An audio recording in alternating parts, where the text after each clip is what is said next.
Brian, let me start with you. Why the change of tone? Is this a return to the don't upset a potential ticket buyer era of Hollywood? Well, I know that there are some entertainment critics, there are some media folks out there who are concerned about this, who say there's a chilling effect that's been, influencing Hollywood, that's been hurting Hollywood. For example, the lack of support for the movie The Apprentice, which is a fictional portrayal of Trump.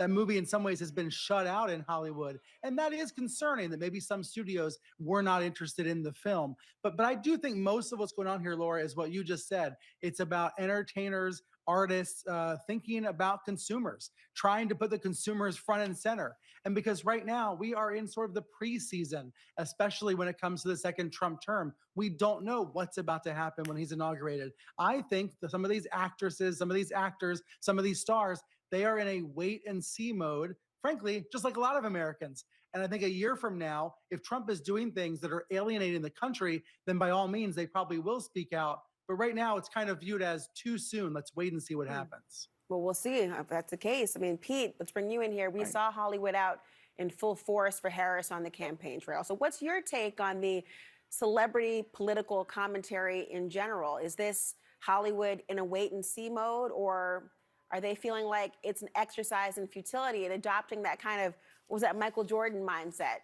They all buy Nikes, they all buy Jordans? Yeah. He said Republicans buy my shoes too, or something like that. Michael Jordan didn't want to alienate Republican buyers. But, listen, I don't think that we need to take our political cues or activism from actors necessarily, because why are they any smarter than anybody else? But listen, I also think that they have huge platforms. So I've always been supportive of anybody who spoke out when they had a huge platform like that. Also, I think a lot of us would do better to live by Dr. King's words when he said, in the end, we will remember not the words of our enemies, but the silence of our friends. But I think, Brian, and you are right, there is this wait and see.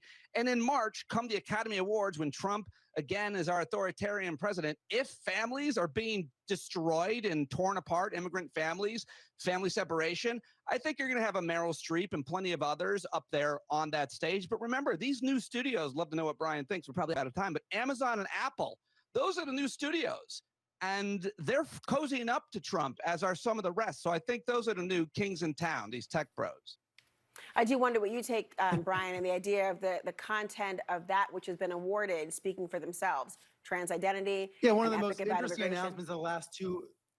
Amazon just announced they're licensing a Melania Trump documentary. I don't think there's a lot of demand for a Melania Trump documentary, but I think Amazon is trying to send a signal that it doesn't want to produce content for half the country. It wants to appeal to the entire country. That's what a lot of these moves are about right now.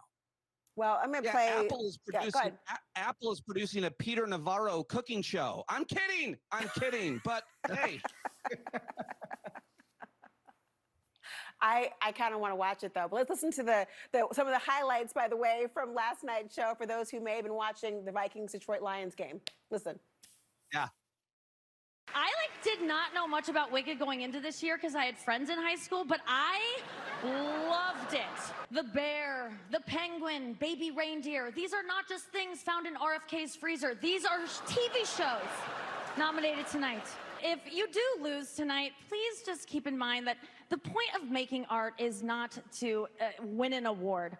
The point of making art is to start a tequila brand so popular that you never have to make art again. Brian, Pete, will she be back real quick? Yes or no? Brian? Yes, absolutely. Ratings were up from last year, and that's an amazing accomplishment. Pete, should she come back? Yes or no? Nikki's a friend. I've known her my whole career. She was pitch perfect. It'll be hers to turn down. I love it. Thanks, both of you, for being here tonight. And